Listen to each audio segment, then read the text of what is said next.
사랑하는 우리 아버지 하나님, 주님의 은혜를 진심으로 감사를 드리고 오늘도 우리 사랑하는 성도님들과 함께 주의 말씀 앞에 있습니다. 이제는 이 시간 하나님 앞에 우리 한 사람 한 사람을 예배자로 부르셔서 이 시간 주님 앞에 있는데 주의 말씀을 듣는 시간, 그리고 들으면서 그 말씀 가운데 새로운 각오와 다짐 그리고 결단이 있는 시간이 되었으면 좋겠습니다. 은혜를 베풀어 주시옵소서. 감사하고 예수님의 이름으로 기도합니다. 아멘. 성경 말씀은요, 우리 사도행전 21장 1절에서부터 14절까지의 말씀입니다. 지난주에 이어서 지금 사도 바울이 이제 에베소 교회를 떠나서 이제 예루살렘으로 가는 그 여정을 지금 설명하고 있는데, 먼저는 우리 1절부터 6절입니다. 우리 같이 한번 한 목소리로 같이 읽었으면 좋겠습니다. 21장 1절에서 6절입니다. 같이 읽습니다. 시작. 우리가 그들을 작별하고 배를 타고 바로 곳으로 가서 이튿날 로도에 이르러 거기서부터 바다라로 가서 베니게로 건너가는 배를 만나서 타고 가다가 구브로를 바라보고 이를 왼편에 두고 수리아로 항해하여 두로에서 상륙하니 거기서 배의 짐을 풀려 함이러라. 제자들을 찾아 거기서 이레를 머물더니 그 제자들이 성령의 감동으로 바울더러 예루살렘에 들어가지 말라 하더라. 이 여러 날을 지낸 후 우리가 떠나갈새 그들이 다 그 처자와 함께 성문 밖까지 전송하거늘 우리가 바닷가에서 무릎을 꿇어 기도하고 서로 작별한 후 우리는 배에 오르고 그들은 집으로 돌아가니라. 아멘. 예. 많은 지명이 나옵니다. 지난주에 아까 말씀드린 대로 예루살렘 교회 장로님들과 그 밀레도에서의 그 마지막 이 작별 인사하는 모습 우리 기억하시죠? 그리고 나서 정말 눈물로 서로 끌어안고 기도하고, 그리고 이제 바울은 예루살렘을 향해서, 근데 그 가는 그 여정에 많은 오늘 지명들이 나와요. 왜 이곳을 다 갔는지, 어쩌면 이것이 다 바울의 사역지였었는지, 아니면 바울이 탔던 그 배가 요즘 말로 하면 이렇게 그 뭐라 그러죠? 정류장마다 쓴 건지, I don't know. 잘은 모르겠어요. 성경에 자세한 기록이 없어서. 어쨌든 그렇게 갔는데, 특별히 우리가 뭐 다 이거 몰라도 되는데요, 한 군데만 두로라는 곳이 있죠.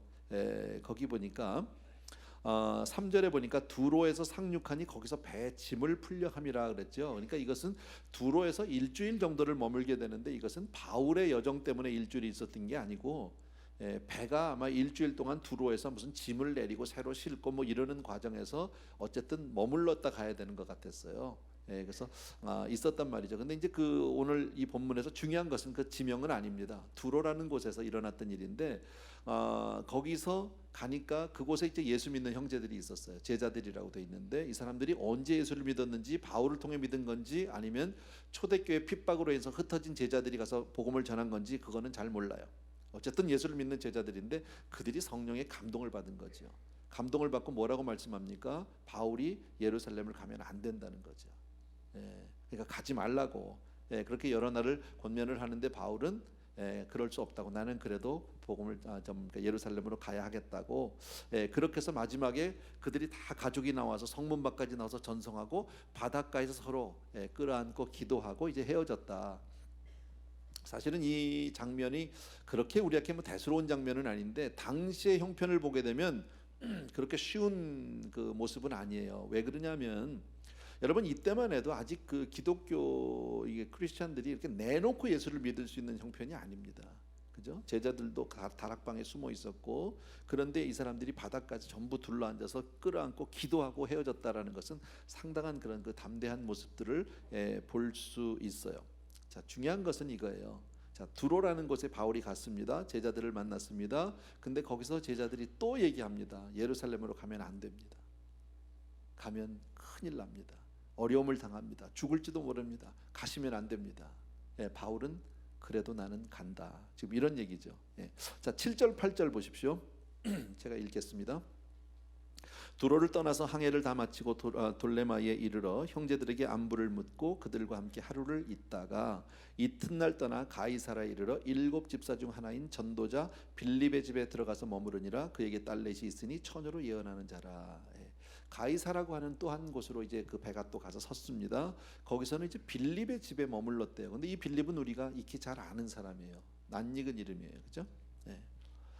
우리가 아는 대로 빌립은 예루살렘 초대교회에서 최초의 이제 7 집사님 중에 한 분으로 이렇게 세워졌던 사람이고, 그죠? 그리고 얼마 뒤에 그 초대교회 핍박 때 이제 다 흩어졌는데 빌립은 사마리아로 갔었죠. 그리고 뜻밖의 사마리아에서 대부흥을 일으키게 된 아주 유명한 사역자예요. 또 하나는 뭐예요? 광야로 가는 그 가사로 가는 길에서 이디오피아 내시, 그러니까 여왕의 그 내시 간닥의 내시를 이제 그 세례를 준 사람, 뭐 이런 대단한 사역을 했던 사람입니다.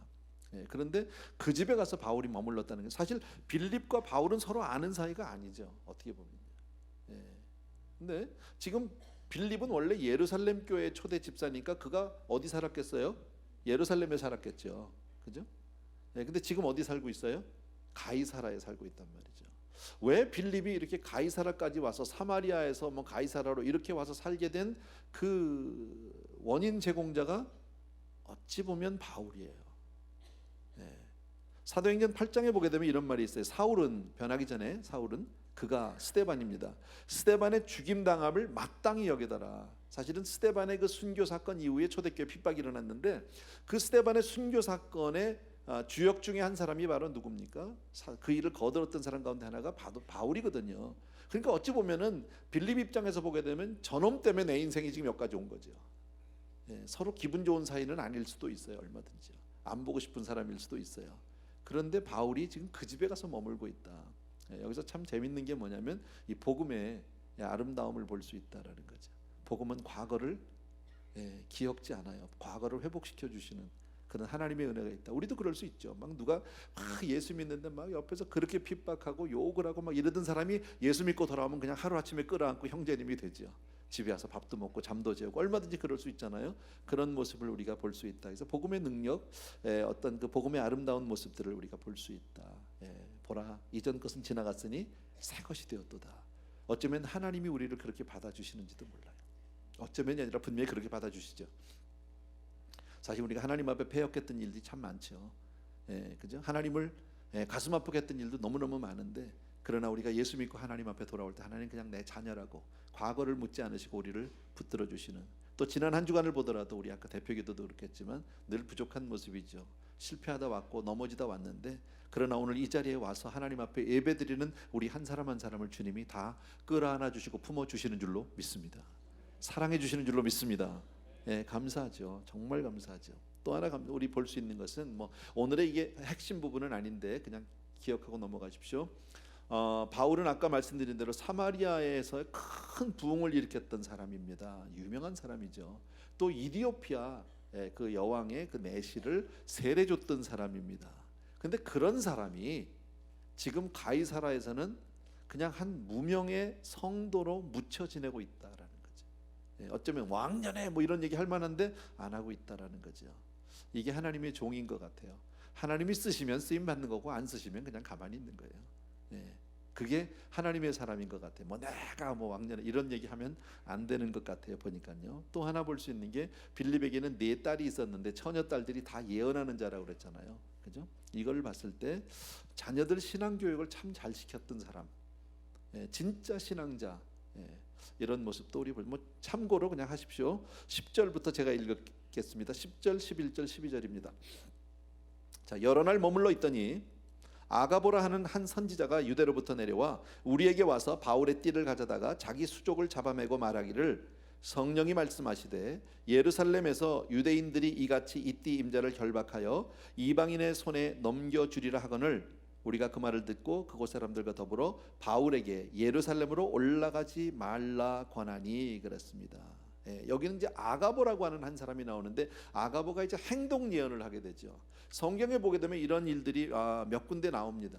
구약에 보면 그런 행동 예언들, 물론 말씀으로 할 수도 있는데 몸으로 보여주는 이제 그런 게 있는데 이사야가 그런 적이 있었고요. 예레미야도 그랬고요. 가장 유명한 사람은 이제 에스겔이겠죠. 에스겔서를 보게 되면 390일 동안이나 이쪽으로 눕고 저쪽으로 눕고 이렇게 돌려 누우면서 누워서 지냈던 적이 있습니다. 에스겔이요. 그리고 소똥으로 구운 그 빵을 먹고 그렇게 지내면서 이스라엘 민족의 그 앞으로 정말 하나님의 심판을 받고 처참한 모습을 몸으로 그렇게 친히 보였던 그런 모습이 있습니다. 어쨌든 아가보의 행동 예언이 나오는데 이 아가보가 바울의 띠를 가져다가 아마 허리띠인지 뭔지는 잘 모르겠어요. 어쨌든 띠를 가져다가 자기 손발을 묶은 거죠.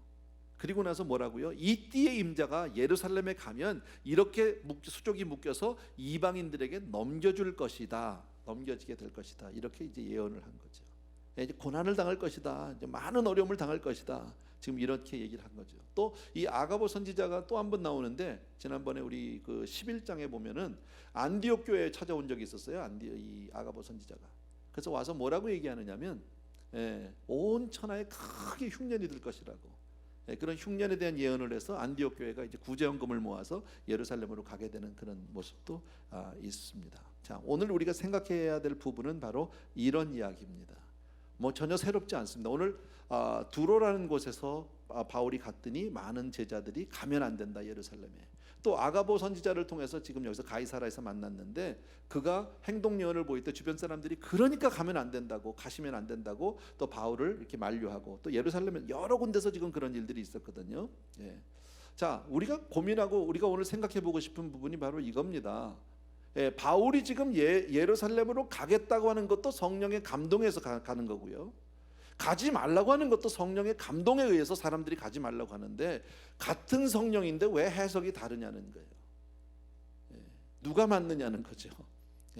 어쩌면 성령의 감동을 무시하고 바울은 그 자기의 그 주관, 자기의 어떤 고집, 자기의 어떤 성격 때문에 그냥 그래도 믿어, 난 죽어도 간다, 이런 걸까? 아니면 제자들이 그렇게 가는 데마다 정말 가면 안 된다고 얘기했던 것이 다 틀린 것일까? 이제 우리는 여기서 좀 고민을 해볼 필요가 있다라는 거죠. 여러분, 지금 바울에게 가면 안 된다고 얘기하는 그 많은 사람들, 여러 곳에서 많은 제자들이 얘기한 것 충분히 이해할 수 있어요. 우리가 그 입장돼도 가지 말라고 그렇게 권할 겁니다. 여러분, 왜요? 예루살렘에 가면 아주 어려움을 당할 테니까, 많은 고난을 받을 테니까, 그러니까 그렇게 얘기할 수밖에 없어요. 그런데 성령께서 예루살렘에 가면 결박과 환난이 기다린다고 분명히 말씀하셨어요. 그죠? 성경에서 여러분, 여러 사람에게 그렇게 말씀하셨어요. 그런데 성경에서 성령님이 그러니까 가지 말라고 하신 부분이 있나요, 없나요? 가지 말라고 한 데가 없다라는 거예요.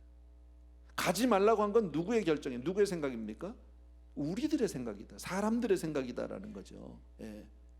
자기들이 생각할 때 가면 어려움을 당하니까, 힘드니까, 그러니까 가시면 안 된다고. 환난과 핍박이 있는 것은 주의 뜻이 아니라고. 여러분, 어려움 없이 정말 편한 길만 가려고 하니까 이런 반응이 나오는 거죠. 말씀드린 대로 왜 같은 성령인데 이렇게 해석이 다를까? 여러분, 우리 기억할 게 있어요. 때론 사람의 생각이 하나님의 뜻을 거스릴 때가 있다. 대표적인 예가 뭐예요? 주님이 당신의 순환 받으실 걸, 십자가를 제자들에게 얘기하신 적이 있어요. 그때 제자 베드로가 뭐라고 얘기합니까? 주여 그리 마옵소서. 그때 주님에게 들었던 얘기가 뭡니까? 사탄아, 내 뒤로 물러가랍니다.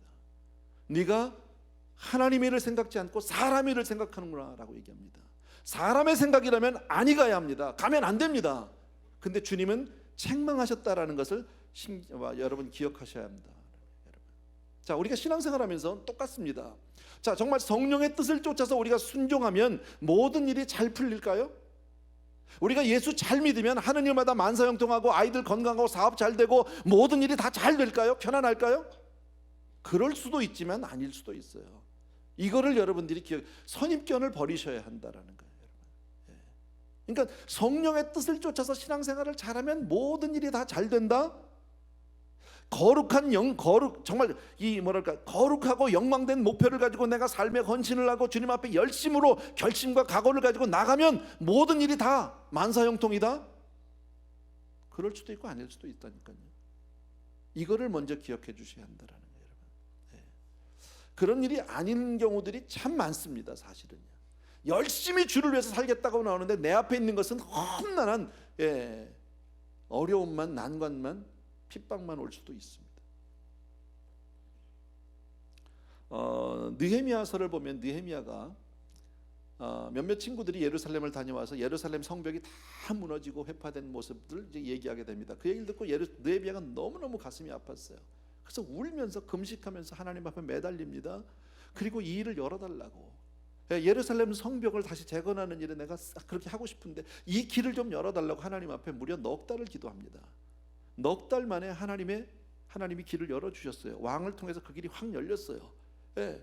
그리고 보름 만에 떠나서 모든 것을 준비하고 응답을 받고, 그리고 보름 만에 예루살렘으로 갔을 때 예루살렘에 사는 유대인들의 반응은 박수와 환호가 아니었었습니다. 오히려 핍박과 질책이었다라는 거죠.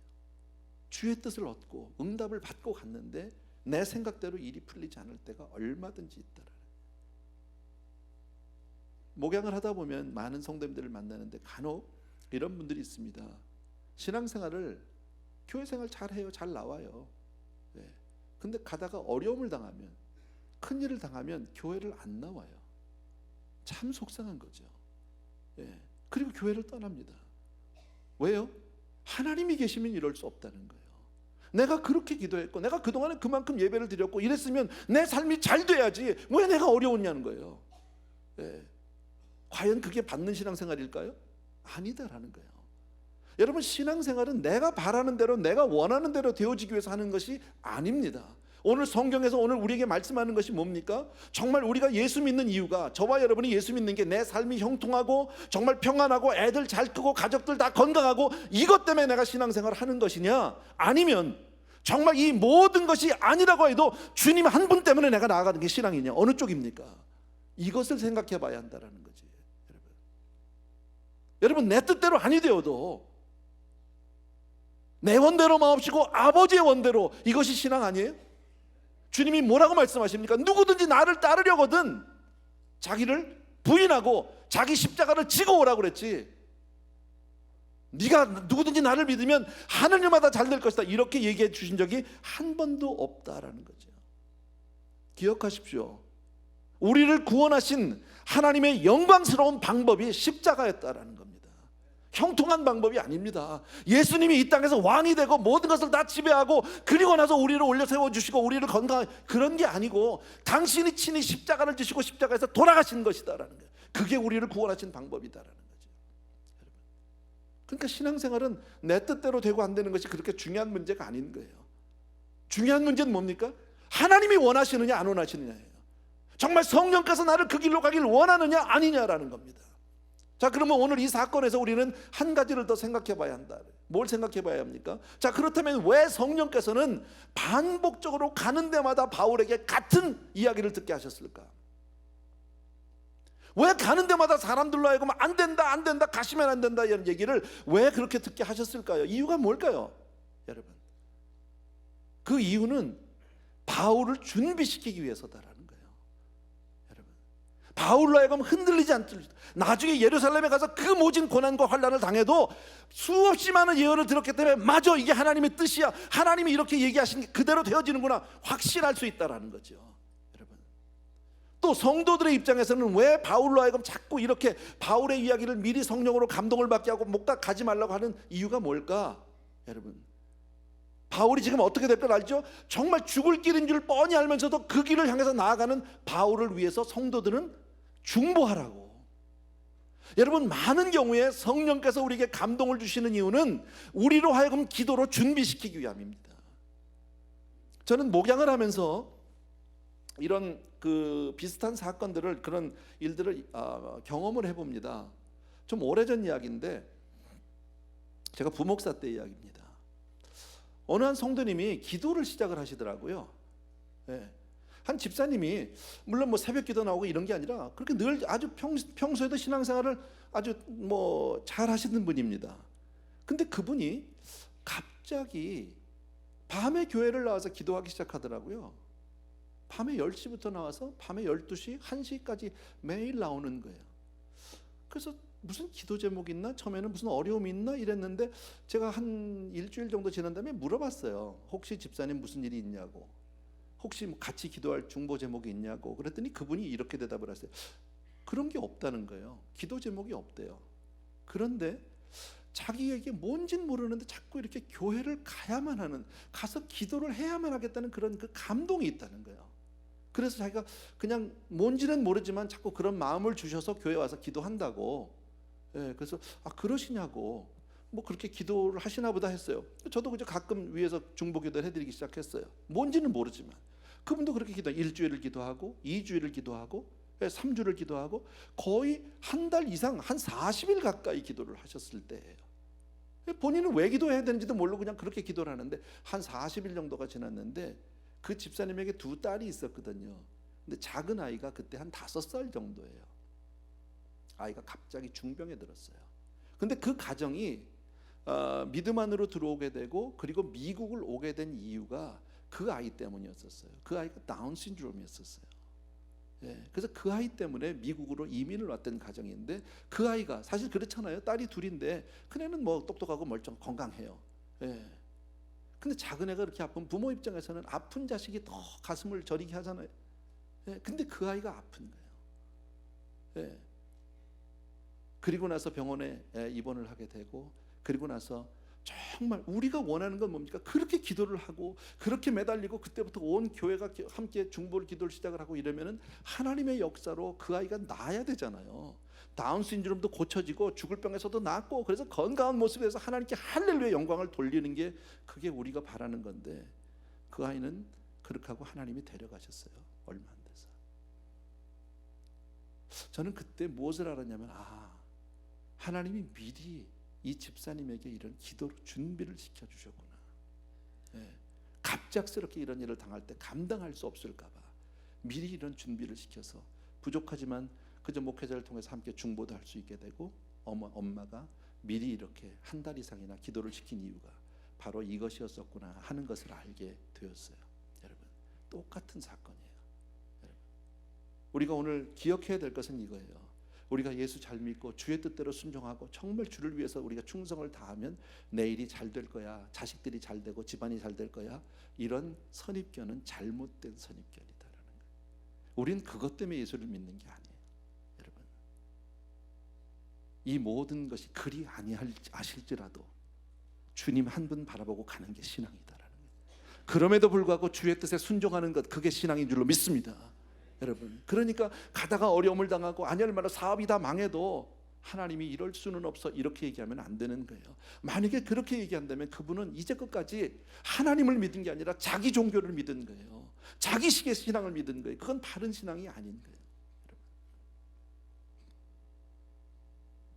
13절과 14절을 같이 한번 읽어봅시다. 우리 같이 읽습니다. 시작. 바울이 대답하되 여러분이 어찌하여 울어 내 마음을 상하게 하느냐?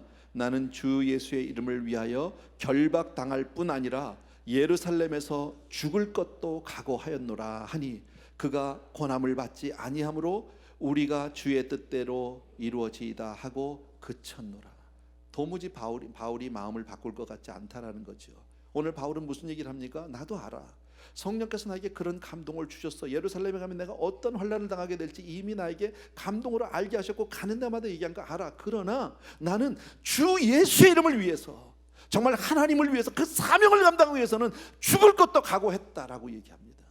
주를 위해서 사는 일을 위해서는 나는 목숨을 귀하게 여기지 않겠다라는 거예요. 우리 지난주에 보았잖아요. 사도행전 20장 24절에서 뭐라고 얘기합니까? 주 예수께 받은 그 사명, 곧 그리스도 예수의 이름을 증거하는 일에 내 생명을 조금도 귀한 것으로 여기지 않겠다라고 이미 다짐하고 있잖아요. 알고 있다라는 거예요.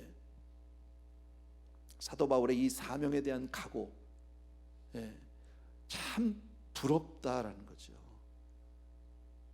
얼마나 부러운지 몰라요, 여러분. 정말 사명을 다하고자 함에 있어서는 자기 생명을 조금 더 귀한 것으로 여기지 않아요. 그런데 실상 우리는 어떻습니까? 내가 너무 소중하잖아요. 내 생명이 너무 귀하잖아요. 여러분 정말 죽을까 봐 얼마나 더 오래 살까? 그러면 어떻게 하면 더 오래 살까? 맨날 이 생각만 하고 살고 있지 않습니까?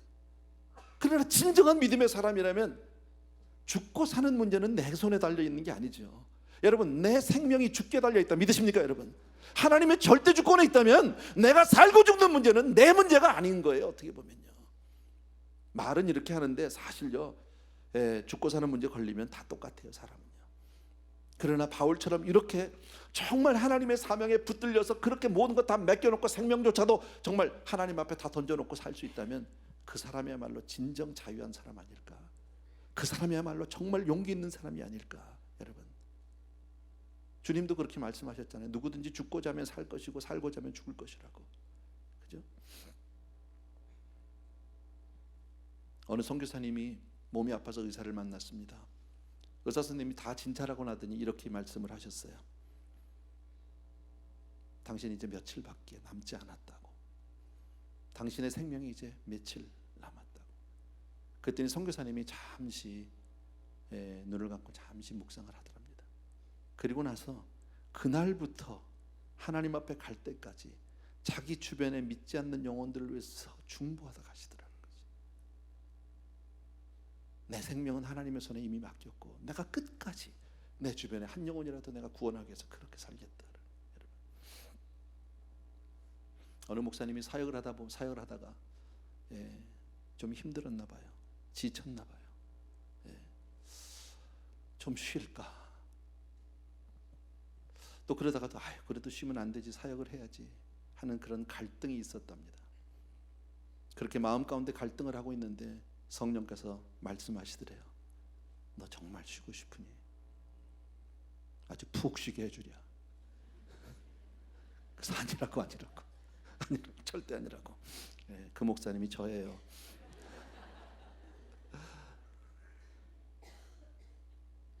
사역하다 보면 지칠 때도 있어요. 피곤할 때도 있어요. 힘들고 어렵지만 그러나 주님이 주시는 그런 영적인 기쁨이 있거든요. 신이 납니다. 근데 언젠가는 그 신이 안 날 때가 있어요. 주님이 함께 안 하는 것 같은 그런 차가운 마음이 있어요. 참 피곤해요. 여러 생각을 합니다. 다른 사람들은 안식년도 한다는데 나도 좀 쉬어볼까. 별의별 생각을 다 해봅니다. 그때 받았던 말씀입니다. 푹 쉬게 해주랴. 아니라고 그랬습니다. 제가 그럴 수 없다고. 여러분, 또 하나 우리 오늘 바울을 통해서 배우고 싶은 건 이거예요. 자기 눈앞에 어려움이 있는 거 뻔히 알아요. 근데 바울은 피하려고 하지 않았어요. 이건 제가 여러분에게 목사로서 정말 다시 한번 말씀드리는데 몇 차례 말씀드렸을 겁니다. 살다 보면 우리 삶 가운데 인생에 힘들고 어려운 일들이 찾아옵니다. 원치 않는 일들이 내 앞에 있습니다. 인생은 본능적으로 어려움을 당하면 피하고 싶어 합니다. 도망가고 싶어 합니다. 근데 분명히 기억하십시오. 피하는 것은 절대 해결책이 아닙니다. 도망가는 것은 절대 해결책이 아닙니다. 여러분, 그 문제를 놓고 하나님께 맡기고 기도로 나가는 것, 그것이 방법인 줄로 믿습니다. 바울은 아무리 어려운 일을 당한다 할지라도 내게 주어진 그 사명을 이루기 위해서는, 다하기 위해서는 생명까지도 주님 앞에 맡겨버리고 살고 있다라는. 여러분, 우리가 물론 바울은 아니에요. 우리에게 그런 대단한 사명이 있는 것도 아니에요. 그러나 이런 믿음의 자세만큼은 우리도 닮아야 하지 않겠는가, 배워야 하지 않겠는가. 이미 바울은 하나님의 뜻을 밝히 알고 있습니다. 사도행전 20장 22절과 23절을 보게 되면 이렇게 말씀하는데 그냥 들으십시오. 보라, 이제 나는 성령에 매여 예루살렘으로 가는데 거기서 무슨 일을 당할는지 알지 못하노라. 오직 성령이 각성해서 내게 증거하여 결박과 환난이 나를 기다린다 하나 그랬습니다. 알고 있어요. 내가 무슨 일을 당한지 알고 있어요. 똑같은 음성을 들었는데, 똑같은 감동을 받았는데 사람들은 안 돼요, 어려워져서 안 돼요, 힘들어요, 죽을지도 몰라요 막고 있지만 바울은 뭐예요? 죽고 사는 문제를 뛰어넘어서 사명을 향해서 나가는 그 모습을 볼 수 있다는 거죠. 참 신앙이 뭡니까? 여러분, 잠깐 왔다 가는 인생입니다. 대부분의 성도님들이요, 내가 살아온 인생이 앞으로 남은 시간보다 훨씬 길어요. 얼마 안 남았어요. 뭘 위해서 살다 가실래요? 당장 눈앞에 현실에 먹고 사는 문제, 그저 죽고 사는 문제, 그것만 놓고 간다면 하나님 앞에 가서 섰을 때는 정말 부끄러운 인생 될 수 있어요. 후회스러운 인생 될 수 있어요. 여러분, 작은 사명이라도, 하나님이 나에게 맡겨진 작은 일이라도 그 사명을 위해서 내 삶을 다하려고 해야 되지 않겠는가. 여러분, 살고 죽는 것은 우리 손에 있지 않아요. 인생의 생사화복은 우리에게 있는 것이 아니에요. 하나님의 손에 달려있는 거예요.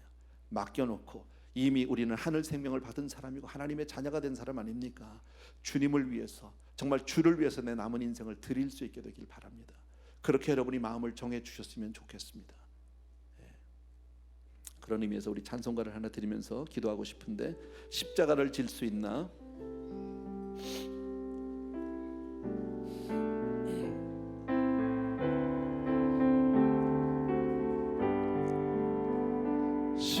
십자가를 질 수 있나? 주가 물어보실 때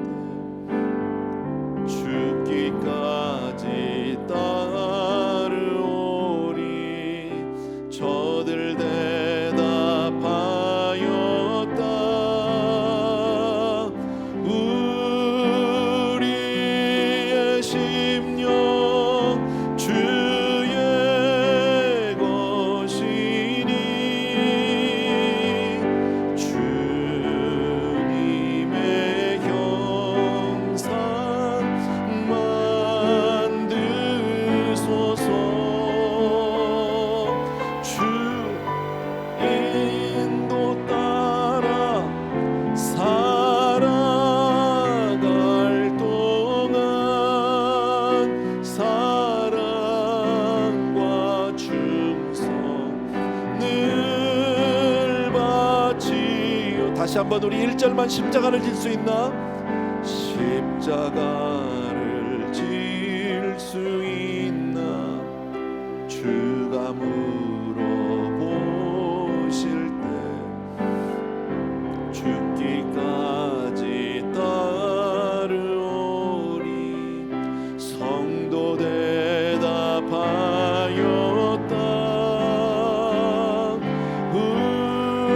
우리의 심령 주의 것이니 당신의 형상 만드소서. 주 인도 따라 살아갈 동안 사랑과 충성 늘 바치오리다.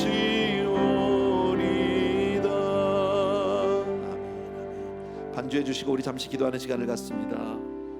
우리 삶을 다시 한번 주님 앞에 정직하게 내려놓고 돌아보는 시간입니다. 우리가 주 안에 있으면서도 나는 무엇을 위해서 살고 있었는지, 오늘도 당장 내 급급한 현실 속에서 내 육신만을 위해서 혹시 내가 살고 있진 않았는지, 하나님보다 거룩한 사명을 가지고 정말 거룩한 아버지 꿈을 가지고 그렇게 살아갈 수 있도록 도와주시기 원하고, 잠시 왔다 가는 인생에서 주를 위해서 맡겨진 사명 감당하다 갈 수 있게 도와달라고 정말 그렇게 한번 기도하는 저와 여러분 되었으면 좋겠습니다. 같이 기도하겠습니다. 사랑하는 아버지, 이 시간을 성도님들과 더불어서 기도합니다. 아버지, 바울과 같은 그 사람이 되기를 간절히 소원합니다. 오늘도 우리 귀한 성도님들 한 분 한 분이 오늘도 길을 보여주시기 원하고 축복해 주시기 원합니다. 나의 사랑하는 아버지, 능력의 우리 아버지 하나님 주님께서 우리 사랑하는 성도님들 위해 오늘도 말씀해 주시기를 간절히 소원합니다. 아버지 하나님의 주여, 정말 무엇이 하나님의 뜻 가운데 우리의 삶이 꼭 잘 되어야 되는 것이 아니라 내 원대로 내 소원대로 아니 된다 할지라도 주의 정말 주의 뜻을 쫓고 주의 뜻을 따르는 사람이 되도록 도와주시기를 간절히 소원합니다. 참으로 고마우신 아버지, 참으로 사랑하는 내 아버지 하나님 주님의 진심으로 감사를 드립니다. 아버지 같은 성령, 아버지 하나님의 강력한 성, 아버지 하나님의 거룩한 사랑하는 아버지, 오 할렐루야 바카라바. 아버지 사랑하는 우리 아버지 하나님, 정말 우리의 삶이 주여 정말 내 원대로가 아니라 아버지의 뜻을 쫓자 아버지의 뜻을 아버지 하나님 주여 정말 통해서 내 삶을 드리는, 내 삶을 온전히 주여 드리는 우리가 될 수 있도록 은혜를 베풀어 주시기를 간절히 소원합니다. 오 할렐루야 바카라바. 아버지여 바카라바.